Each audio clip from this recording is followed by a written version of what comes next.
La tentation était au cœur de l'homélie du pape François ce mardi matin lors de sa messe quotidienne célébrée en la chapelle de la maison Sainte-Marthe. Celui qui veut servir le Seigneur doit se préparer à la tentation, a dit le Saint-Père, en revenant sur l'évangile de Saint Marc où Jésus annonce sa mort à ses disciples. Les disciples voulaient servir le Seigneur, le suivre, mais ne savaient pas que la route du service était aussi exigeante, que ce n'était pas une œuvre de bienfaisance, a expliqué le pape. En chemin, les disciples discutaient pour savoir qui était le plus grand, mais n'osèrent pas répondre à Jésus quand celui-ci leur demanda le sujet de leur discussion. Depuis les débuts de l'Église, la tentation de la mondanité est là, a souligné le pape, y compris dans les diocèses, dans les paroisses. Qui est le plus grand, etc. C'est là que réside la chaîne des péchés, a-t-il expliqué. Que le Seigneur nous donne la grâce de la honte, cette sainte honte qui fait que quand nous nous retrouvons dans une situation de tentation, nous y pensions. Mais suis-je capable de penser comme cela ? Quand je vois mon Seigneur sur la croix, cela doit m'aider à faire le bon choix. Mais cela doit également nous donner la grâce de la simplicité d'un enfant, de comprendre l'importance de la route du service et à la fin d'une vie de service de savoir dire « Je suis un serviteur inutile ».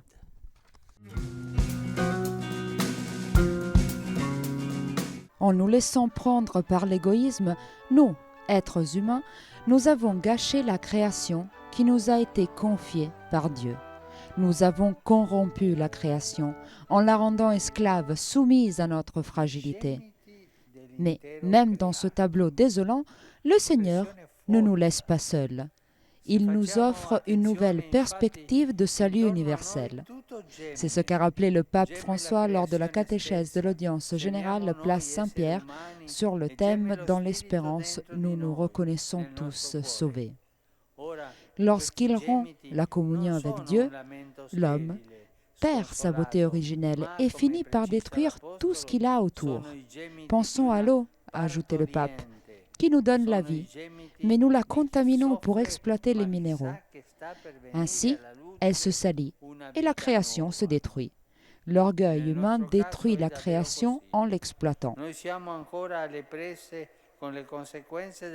Nous sommes encore aux prises avec les conséquences de notre péché et tout autour de nous porte encore le signe de nos fatigues, de nos manquements, de nos fermetures. Mais en même temps, nous savons que nous avons été sauvés par le Seigneur et nous pouvons contempler et avoir un avant-goût en nous et en ceux qui nous entourent des signes de la résurrection, de Pâques, qui ouvrent une nouvelle création. Telle est la raison de notre espérance, a conclu le pape. Le chrétien sait reconnaître autour de lui les signes du péché et du mal, mais il les lit avec les yeux du Christ ressuscité. Dans l'espérance, nous savons que le Seigneur veut soigner définitivement avec sa miséricorde les cœurs blessés et humiliés et tout ce que l'homme a défiguré. C'est ainsi qu'il régénère un monde nouveau et une nouvelle humanité réconciliée dans son amour.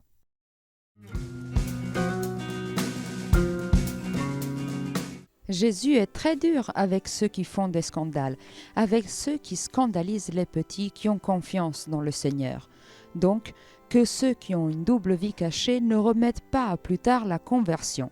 Tels sont les mots du pape François lors de son homélie dans la messe du matin célébrée à la maison Sainte-Marthe, en commentant les thèmes proposés par la liturgie du jour et le passage de l'évangile selon saint Marc dans lequel Jésus invite les disciples à ne pas scandaliser les petits. On fait beaucoup de mal avec le scandale. Mais qu'est-ce que c'est le scandale ? Le scandale est dire une chose et en faire une autre. C'est la double vie. La double vie en tout. Je suis très catholique. Je vais toujours à la messe. J'appartiens à cette association et à cette autre. Mais ma vie n'est pas chrétienne. Je ne paye pas le juste à mes employés. J'exploite les gens. sono sporco negli affari, Je suis louche en affaires. faccio il riciclaggio, Je recycle de l'argent. doppia vita. La double vie. E tanti cattolici Et sono beaucoup così. de catholiques sont comme ça. A tutti noi, a ognuno di noi, À nous tous, à chacun de nous, farà bene oggi ça nous fera du bien pensare aujourd'hui de penser se c'è s'il y qualcosa a di quelque doppia chose vita de in noi, double vie en nous, di apparire giusti, di sembrare buoni, d'apparaître credenti, juste, buoni de sembler cattolici, bon et croyant, da sotto fare un'altra cosa. de bons Se catholiques. c'è qualcosa, Mais pendant que nous faisons qualcosa di autre doppia chose, vita, s'il y a quelque chose Se de c'è double vie, s'il y a une confiance excessive, un'eccessiva fiducia, ma sì, il Signore mi perdonerà poi tutto, ma io continuo a farne. mais oui, le Seigneur me pardonnera tout, mais moi je continue à faire ce que je fais. Se c'è qualcosa di dire sì, questo non Et va si on bene, se dit, oui, mi ça, ce convertirò, n'est pas ma bien, oggi no, domani. je vais me convertir, mais pas aujourd'hui, plutôt demain. Pensiamo questo.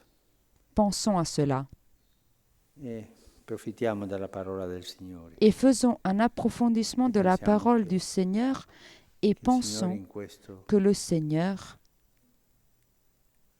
è molto duro. est très dur avec ça. Lo scandalo Le scandale distrugge. détruit.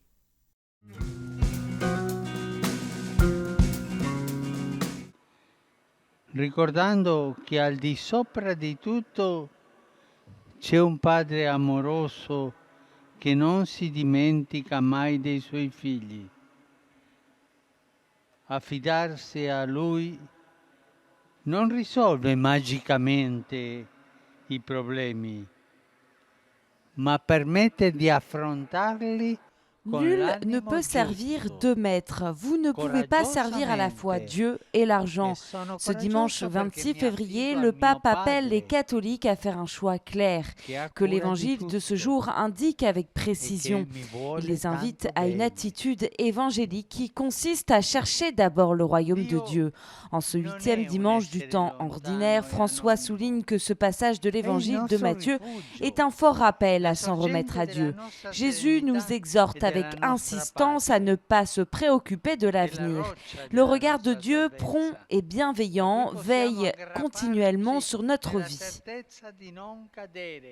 Le pape rappelle combien Dieu est proche. C'est notre refuge, la source de notre sérénité et de notre paix, le rocher de notre salut auquel on peut s'accrocher, certain de ne pas tomber. À notre époque, voir un Père en Dieu est tellement important, souligne le pape, qui regrette pourtant que parfois on ne s'en rende pas compte, trop occupé à rechercher de manière obsessive des biens terrestres et des richesses, leur manifestant un amour exagéré, oubliant et parfois refusant le bien suprême, c'est-à-dire l'amour paternel de Dieu.